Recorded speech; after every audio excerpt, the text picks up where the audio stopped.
All right, let's just get right into it. If you're a teenager, you've probably heard this question, oh, I don't know, a million times. So, what do you want to be when you grow up, right? And there's this insane pressure to have it all figured out, like your whole life just mapped out. The right classes, the right college, the right career. It can feel like a lot. And deep down, the real fear behind that question is, what if I mess this up? What if I pick the wrong thing and I'm stuck doing something I hate for the rest of my life? That fear, it can totally freeze you up. But I'm going to tell you something that might just change the way you think about this whole thing. Look at this number, 5 to 7. What is that? Well, according to labor statistics, that's the average number of times a person completely changes careers in their life. I'm not talking about changing jobs. I mean entire careers. 5 to 7 times. Kind of puts the pressure of making one single perfect choice forever into perspective, doesn't it? So here's the big takeaway. The decision you make right now, it is not a life sentence. Seriously, think of it more like a starting point for a really long, really interesting road trip. It's where you begin exploring, not the final destination you can never, ever leave.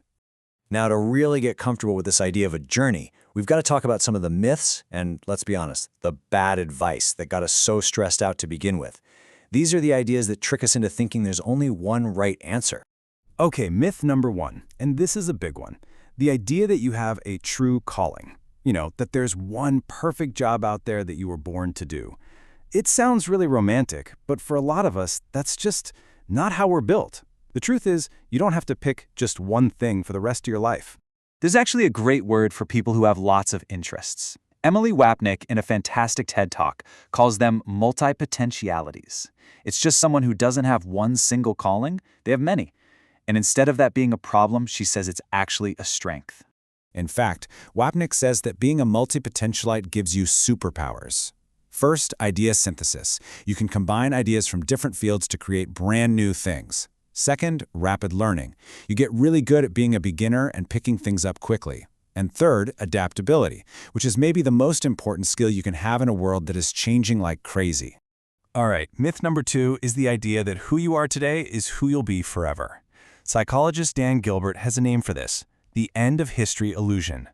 We all tend to think we've changed a lot in the past, but that we're pretty much done changing now. But that's not true.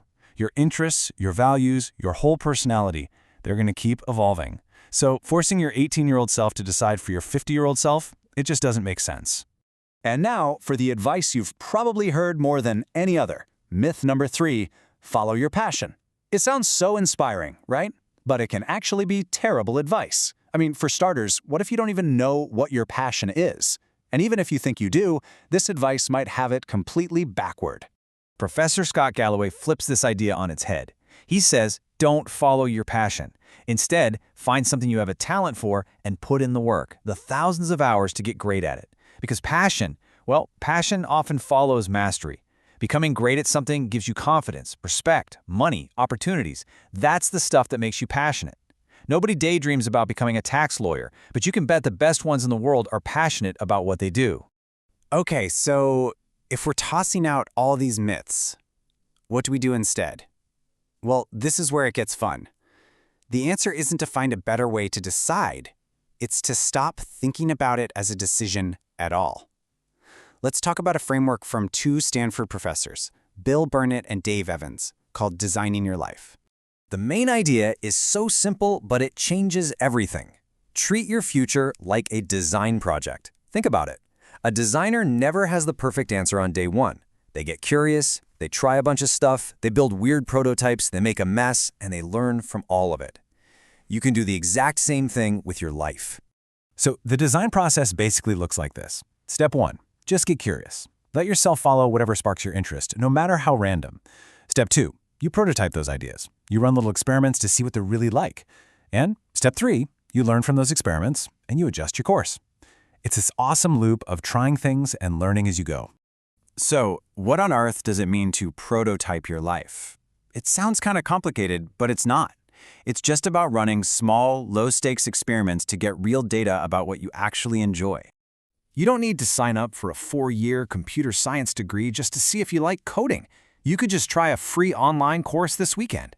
You don't have to commit your entire life to becoming a vet to see if you like animals. Just go volunteer at a shelter for a couple of Saturdays. These are easy, low-risk ways to kind of test drive different futures without some huge, scary commitment. Okay, this all sounds good in theory, right? But let's get super practical. I'm going to give you a really simple exercise you can do like right now, as soon as this is over, to get the ball rolling. So grab a piece of paper or open a doc and make 3 columns. In the first column, just list any topics you're even a little bit curious about. Could be anything: video games, ancient Rome, climate science, whatever. Second column, write down problems in the world that you actually care about. And in the third, list skills you just enjoy using. Maybe it's organizing your closet or writing or solving puzzles. Don't judge it, just write it down. Then take a step back and look for any interesting connections or overlaps. And please, remember this. The point of this is not to find your one perfect career. The goal is to find a direction. Maybe just 1 or 2 interesting paths that you can start exploring with some of those small prototypes. It's about finding the next question, not the final answer. And while you're exploring, keep this in mind. The world is changing so fast. Instead of getting obsessed with one specific job title, which, who knows, might not even exist in 10 years, focus on building these core transferable skills. Communication, problem solving, creativity. These will help you no matter which of those 5 to 7 careers you end up having. So let's end here. All that pressure you're feeling, it comes from asking the wrong question. You've been asking, what should I be? Which feels like it needs a big, scary, permanent answer. But what if you just gave yourself permission to ask a totally different question? A question that's not about pressure, but about possibility. What can I explore next?